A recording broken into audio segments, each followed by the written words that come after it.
El modelo agroexportador es básicamente la exportación de materias primas tales como cereales, carnes, cueros, entre otras cosas, de países no industrializados hacia los países industrializados, que compraban las materias primas a un bajo costo y luego vendían el producto manufacturado a un precio más elevado del que se había pagado. La División Internacional de Trabajo es la división tácita del mundo de áreas productoras de materias primas y productoras de manufacturas. La ventaja de poseer la pampa húmeda es la productividad que se produce en ese sector del país. Las transformaciones del país productivo fue notable en este periodo. El país ganadero, Argentina pasó de ser agroganadero y comenzó el auge de la industria de la alimentación con la multiplicación de frigoríficos nacionales y extranjeros. Transformaciones del sistema productivo. Argentina pasó a ser un país agroganadero y comenzó el auge de la historia de la alimentación con la multiplicación de frigoríficos nacionales y extranjeros. 1880 marcó un punto de inflexión en la economía. La frontera agrícola se expandió y el campo se convirtió en una empresa en la cual convenía invertir cierto capital. La pampa húmeda resultaba buena para invernada. La gran cantidad de tierra incorporada posibilitó que la actividad agropecuaria continuara siendo extensiva. Ganado ovino y bovino. Como los animales se congelaban enteros para ser enviados a Europa, era más sencillo congelar un animal chico que uno grande. Se incorporó el enfriado, que permitía conservar el gusto de la carne, y esto permitió que el ganado bovino predominara en la pampa y las ovejas en la Patagonia. Entre 1895 y 1896, los ovinos pasaron 56 a 18 millones en la provincia de Buenos Aires. La industria de la carne incorporaba adelantos tecnológicos, mientras que la lana se seguía exportando sucia. Transportes y comunicaciones. La expansión del ferrocarril y la contribución de los puertos de Buenos Aires, Rosario y Bahía Blanca consolidaron el esquema económico. Al ver la disposición de las líneas férreas y las comunicaciones para verificar el predominio de Buenos Aires a la pampa húmeda, demuestra la centralización de la economía en Buenos Aires. El puerto de Buenos Aires era de suma importancia, ya que era la puerta por donde entraban y salían todo lo que iba, venía hacia y desde Europa. Progreso y ferrocarriles. El ferrocarril fue sinónimo de progreso, ya que este integraba la extensa geografía del país. El gobierno nacional invirtió mucho capital en este área. Entre 1890 y 1913, el transporte de mercancías por ferrocarril aumentó de 5 millones de toneladas a 42 millones, y los ingresos de los ferrocarriles pasaron de 8 a 52 millones de pesos a oro. Comercio y finanzas. Entre 1880 y 1890 surgieron Bourwell Brothers, Dreyfus y CIA. Los acopiadores fijaban los precios de compra en función de los precios internacionales. En 1814, quintas partes de las exportaciones iban a Gran Bretaña. Se dispuso la convertibilidad del peso nacional en oro.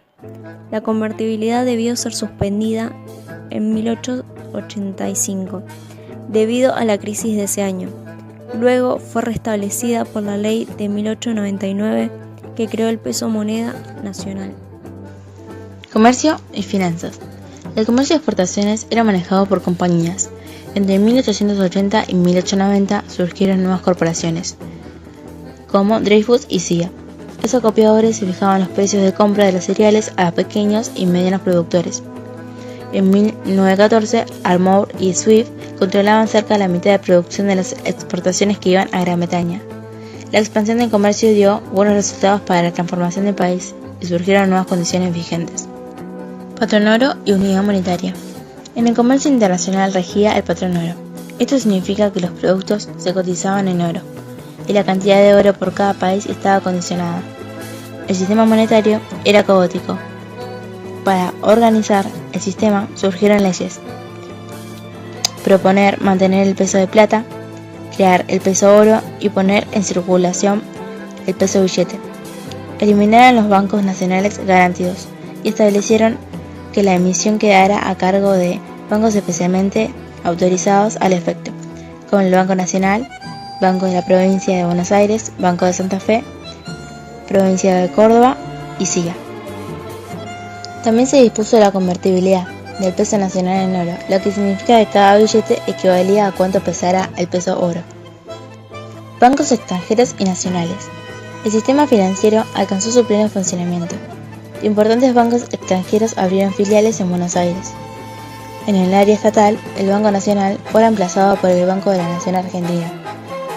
Esta institución funcionó como Banco del Estado, regulando la economía y el crédito.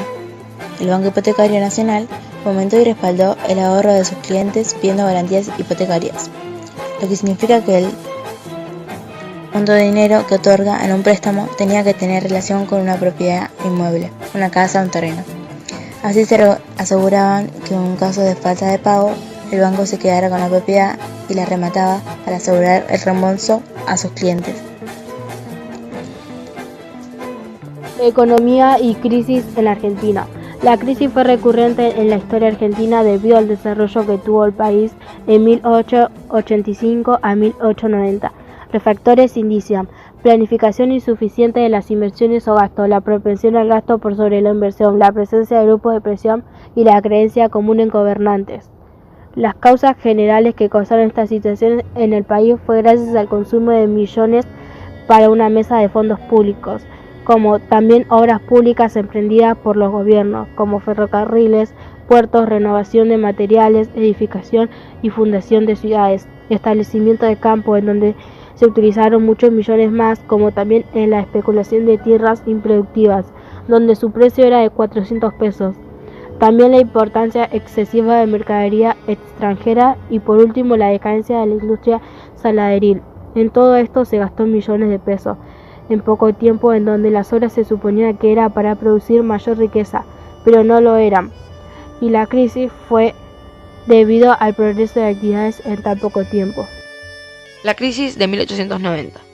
Cuando Julio Argentino Roca dejó la presidencia, la administración pública contaba con instrumentos importantes para la organización de la economía, como las mencionadas leyes monetarias. La breve crisis de 1885 fue zanjada fácilmente y en 1886 Miguel Juárez Celman asumió la presidencia, dispuesta a lanzar al país hacia el progreso y la modernización, atrayendo inversionistas extranjeros y extendiendo las rutas ferroviarias a lo largo de 12.475 kilómetros en 1891. Paralelamente, se expandió el crédito y el consumo de bienes suntuarios aumentó en forma desproporcionada. Las importaciones de bienes de consumo ascendieron al 83% de las exportaciones en 1889 y las especulaciones con las tierras y en la bolsa llegaron a extremos nunca antes vistos. Los negociados y la corrupción en el gobierno también. La especulación se generalizó. Cualquier cosa se compraba y se vendía por el doble de su valor, hasta que los precios perdieron toda relación con el verdadero costo de lo que se cambiaba. Hubo una emisión indiscriminada de billetes sin respaldo e inclusive el gobierno dispuso de emisiones clandestinas. Todo esto provocó inflación. La economía era como un globo que se inflaba desconectado de las posibilidades reales. El sector financiero se sobredimensionó con respecto al aparato productivo. Inflación y precio oro. La despreciación del peso y la suba paralela del oro, inflación, llevaron a que el precio del oro aumentara de 91 en 1889 a 200 en 1890. En los días previos a la renuncia de Juárez Celman, como consecuencia de la Revolución del Parque, que desembocó con la conformación de la UCR. La inflación beneficiaba a quienes obtenían sus ingresos en oro, comerciantes vinculados al comercio de exportación, ya que canjeaban el oro obtenido por una cantidad de pesos cada vez mayor. Y la moneda con la cual realizaban sus pagos era el peso. Compraban, cancelaban préstamos, pagaban impuestos y sueldos. En cambio, la inflación perjudicaba a los que percibían sus ingresos en papel moneda, porque sus salarios no aumentaban con la rapidez con la que se despreciaba el billete.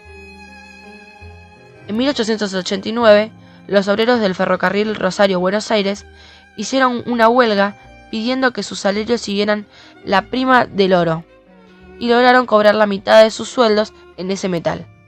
Las huelgas se propagaron a otras líneas y a otros sectores con un éxito limitado. Las exportaciones aumentaron en cantidad como en el caso de la lana. Ingresaron menos dinero por la reducción del precio internacional provocado por la crisis europea de 1889. La posibilidad de equilibrar el déficit por medio de préstamos se vio dificultada primero y después la imposibilidad de la Casa Baring-Brottead de Londres, un préstamo de 4 millones de esterlinas destinado a financiar un pedido de Buenos Aires para compensar las pérdidas. El pánico. Cuando estalló el pánico, todos corrieron a canjear sus billetes despreciados, sus bonos o sus acciones. Según la ley de oferta y demanda, a mayor oferta baja el precio, a menor oferta sube el precio, a mayor demanda sube el precio y así sucesivamente. El dinero es una mercadería como cualquier otra. El valor del peso se mide en oro. La crisis política. La revolución del Parque organizada por la Unión Cívica, si bien fracasó por el plano militar, provocó la caída de Juárez Celman y la asunción del vicepresidente Carlos Pellegrini en agosto de 1890. Saliendo de la crisis. Pellegrini viaja a Europa, donde obtuvo la consolidación de la deuda y la refinación a un plazo mayor. El precio de la tierra bajó un 50% entre abril de 1890 y 1899, lo cual llevó a la ruina a mucha gente. La recuperación de esta crisis demandó por 6 años. Mientras que la pampa húmeda lograba un cambio de transformación acelerado, las regiones del país lo hacían lentamente y bajo sistemas tradicionales de producción. Santa Fe, Córdoba y Entre Ríos se incorporaron a la producción de primera propuesta por Buenos Aires. Inmigrantes polacos y alemanes se dedicaron a la producción de yerba mate, tabaco y algodón, al igual que la explotación del bosque chaqueño, que estuvo basada en la contratación de mano de obra. Los bosques de quebracho fueron talados para utilizar su madera y extraer el tanino, lo cual es la sustancia para el tratamiento del cuero.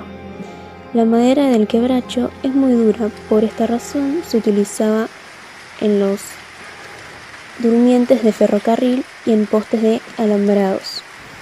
La industria del azúcar hizo próspera al área tucumana y logró multiplicar su rendimiento. Hubo inversiones extranjeras en maquinaria, pero la propiedad se manejaba casi como en la época colonial. La minería no logró llegar a desarrollarse en un país que posee más de 5.000 kilómetros de cordillera. La importación masiva de manufacturas distribuida por los ferrocarriles terminó con las artesanías locales, a las cuales no llegó ni el inicio de la primera revolución industrial. Por encargo del ministro de Obras Públicas, Ezequiel Ramos Mexía, el ingeniero norteamericano Wally Willis realizó durante 1914 y 1915 un gran estudio del norte de la Patagonia y sus posibilidades de desarrollo. Recomendaba el establecimiento de una ciudad industrial, el aprovechamiento de la lana de las estancias cercanas para desarrollar la industria textil, la madera de los bosques para la fabricación de papel y la realización de una serie de represas en ríos cordilleranos para obtener energía eléctrica. La consolidación del Estado, como logró de este periodo, llevó a un segundo debate en la sociedad argentina: la función del Estado. El proyecto de transformación acelerada fue impulsado por la idea de progreso.